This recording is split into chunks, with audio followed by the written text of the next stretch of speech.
আসসালামু আলাইকুম ওয়া রাহমাতুল্লাহি ওয়া বারাকাতুহু।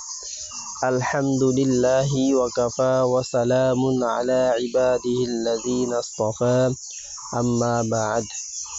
হযরত আবু হুরায়রা রাদিয়াল্লাহু তাআলা আনহু থেকে বর্ণিত, রাসূল সাল্লাল্লাহু আলাইহি ওয়াসাল্লাম ইরশাদ করেন, যে ব্যক্তি জুমার দিন আসর নামাজের পর নিজের স্থানে বসে এই দুরূদটি পড়বে, তার জীবনের ৮০ বছরের গুনাহ মাফ হবে। সুবহানাল্লাহ।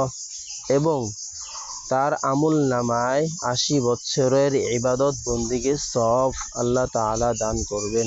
সুবহানাল্লাহ। দুরূদটি হলো, আল্লাহুম্মা সাল্লি আলা মুহাম্মাদিন নাবিয়্যিল উম্মিয়্যি ওয়া আলা আলিহি ওয়া সাল্লিম তাসলিমা। আল্লাহ তাআলা আমাদেরকে এই আমলটি করার তৌফিক দান করুন। আমিন। আসসালামু আলাইকুম ওয়া রাহমাতুল্লাহ।